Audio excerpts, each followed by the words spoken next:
il fait encore des victimes. Il m'a floué de 5 000 $ en tout et partout. Je travaillais 7 jours sur 7 pour me sortir du trou. J'ai tout perdu. J'ai perdu mon logement.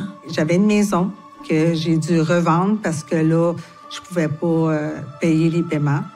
Mon estime de moi est descendue. Puis j'avais même de la misère à aller voir ma mère. Il m'a endetté au coton. Ça fait 2 ans de ça, puis je paye encore des dettes de ce gars-là. Rafale de témoignages, donc, issus de ce documentaire. Parce que là, on parle ce matin d'un documentaire et d'un livre sur ce cas de fraudeur exceptionnel. Le prince charmant n'existe pas. Serge Rivard qui a floué, vous entendez les témoignages de femmes, ça a duré des années. Chaque fois qu'il entre en prison, il en ressort, il fraude encore. On parle beaucoup de fraude en ligne, mais lui, c'était vraiment une fraude réelle où il rentrait dans la vie de ces femmes-là. Fraude amoureuse, littéralement. Puis il y a un gros travail de Catherine Lamontagne, autant sur la série que vous allez découvrir demain sur Illico Plus. C'est 3 épisodes où il y a 3 angles différents dans sa cueillette d'informations. Et aujourd'hui, c'est le livre également Donc, la série disponible demain, le livre aujourd'hui. Aujourd'hui, sur cette histoire de Serge Rivard. Catherine Lamontagne, bonjour. Bonjour. Ouais, parce que là, on a affaire à quelqu'un, fraudeur, je veux dire, faux nom, tout est faux, là, sous des faux noms, des fausses identités, s'inventer une fausse histoire, une fausse vie. Manipulateur. Ouais, mais volait du vrai argent à ces femmes-là. Exact. C'est vraiment ce qui est au cœur là, de l'histoire de Serge Rivard. C'est ce faux. En fait, c'est la multiplication des mensonges là, qui lui ont profité pour mieux berner ses victimes. Serge Rivard, son modus operandi, ça a toujours été le même. Il se fait passer pour un faux millionnaire. En fait, il se fait passer pour un vrai millionnaire, là, donc un riche héritier, un riche homme d'affaires qui est en attente de millions de dollars. Donc, il se présente sur les sites de rencontres avec un faux nom. C'est en attente de. Il est en attente de millions de dollars, mais là, aujourd'hui, il n'y a pas accès. Là. Ses comptes sont gelés. Aujourd'hui, il peut pas fait que c'est pour ça qu'il retirait de l'argent, là. Exact. La fraude, elle est là. C'est que les millions sont constamment gelés. Donc, dans l'intervalle, qu'est-ce que les femmes font? Ben, elles vont accepter de le loger, de le nourrir, de lui avancer de l'argent, d'emprunter même de l'argent aux alentours d'elle. Et il faut comprendre, là, le scénario du faux millionnaire, c'est pas juste je te promets une maison, je te promets un voyage. C'est on va visiter des maisons. On fait une offre d'achat de 1 million de dollars sur cette maison-là. On va dans un concessionnaire automobile. Oui, fais un test routier avec cette Porsche. On va faire une offre d'achat sur la Porsche aussi. On va aller dans un magasin de meubles. On va commander pour 80 000 $ de meubles parce que notre maison à 1 million, il va falloir la meubler. Il y a des femmes aussi qui Serge Rivard leur a donné des chèques de 750 000 $. Tiens, mon amour, voici un chèque de 750 000 $. Donc, pour ces femmes-là, évidemment, il n'y a rien de ça qui va se concrétiser. Là. Le chèque va rebondir. Il n'y aura pas de suite à l'offre d'achat. On n'ira jamais déposer les montants pour obtenir les voitures. Mais pour les femmes, c'est du concret. Et c'est comme ça que Serge Rivard a pu embobiner. Bien sûr que ça fait rêver. Bien sûr que ça fait rêver. Ben, puis on parle beaucoup de l'argent, là, mais je veux dire, ces femmes-là, pour la plupart, sont démolies. Là. Même la première femme qui a eu le Mireille, là, ça a été épouvantable. Tu lis une lettre, entre autres, dans ce documentaire-là, qui crève le cœur.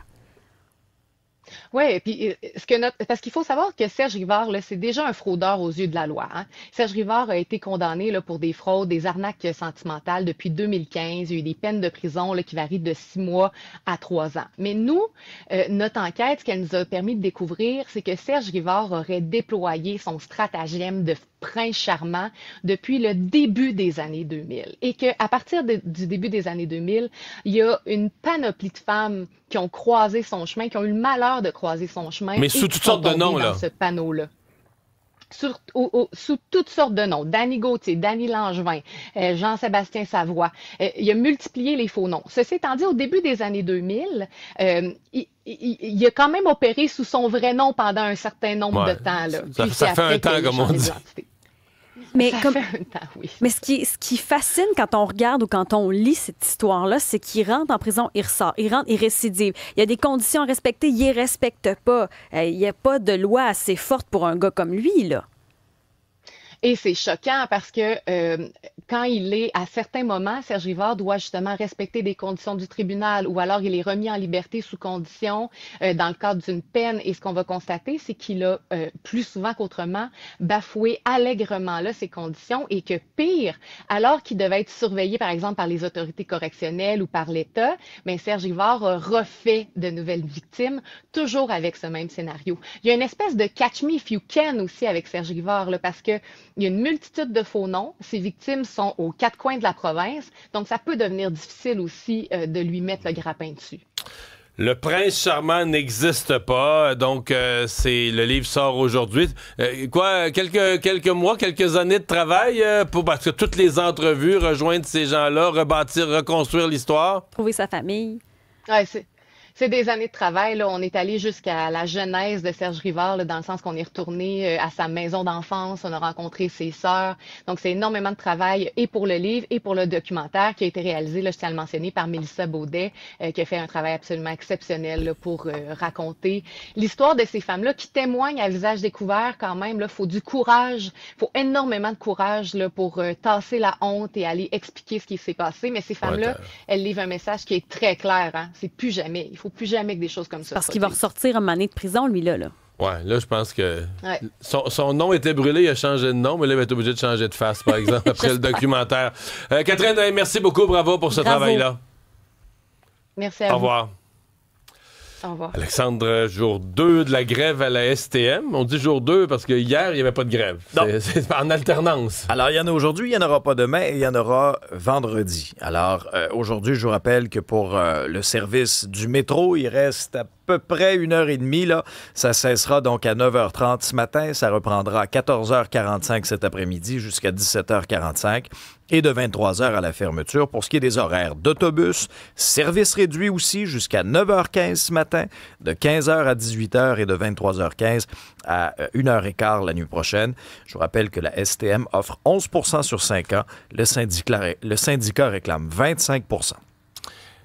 Dernière mission à New York pour Valérie Plante à l'ONU. La mairesse va être dans le cadre de la Climate Week New York City et de la 80e Assemblée générale des Nations unies. On va aborder toutes sortes de thématiques, entre autres l'adaptation climatique, la migration internationale, la gestion durable du bassin des Grands Lacs et du fleuve Saint-Laurent. Et Valérie Plante va participer aussi à plusieurs événements qui vont réunir des leaders politiques, des experts, des représentants du secteur privé. Et c'est une mission qui s'inscrit dans un contexte de renforcement des relations entre Montréal et les instances internationales. Il faut se dépêcher d'aller aux pommes. Il faut se dépêcher pour aller aux pommes, semble-t-il. C'est ce qu'on peut... Je sais pas. En fin de semaine, Mario, c'est ta chance. C'est pas prévu. Parce que, selon ce qu'on peut lire, entre autres, dans le journal, c'est que les pommes seraient plus petites et en nombre un peu plus limité cette année dans plusieurs régions du Québec. On a le témoignage, entre autres, là, d'un propriétaire de verger à Saint-Paul-d'Abbotsford, dans Montérégie, qui dit en 40 ans, c'est la première fois que je vois une saison comme celle-ci. C'est comme si le fruit n'avait pas réussi à bien se développer. Pourquoi? À cause du manque d'eau. Encore une fois, la grande sécheresse du mois d'août et du début du mois de septembre, les pommes seraient plus petites, plus fragiles et tomberaient plus facilement des pommiers. Alors, l'autocueillette, cette sortie qu'on aime faire en famille, ou pas, ça dépend. Ça dépend à qui. Ça dépend à qui. J'aime pas ça. Pourrait s'étendre sur une plus petite période. Je n'ai pas qu'on presse de fausses intentions. Je n'ai pas dit que j'aimais pas ça. J'adore cueillir. J'ai cueilli tout. Je ne comprends pas qu'on cueille des pommes, à moins de dire toute ma famille, je sais pas, on fait une réunion à 20, puis là, on fait de la confiture, des tartes, puis là, ça va prendre une poche de pommes. C'est juste que cueillir des pommes, c'est pas comme cueillir des bleuets, c'est tellement rapide que moi, je considère qu'en 1 minute, je suis capable de cueillir plus de pommes que je suis capable d'en manger dans 2 mois. Mais il faut que tu sois sélectif dans ton choix de pommes. Des petites fermes, pas des grosses molles. Ils sont toutes petites.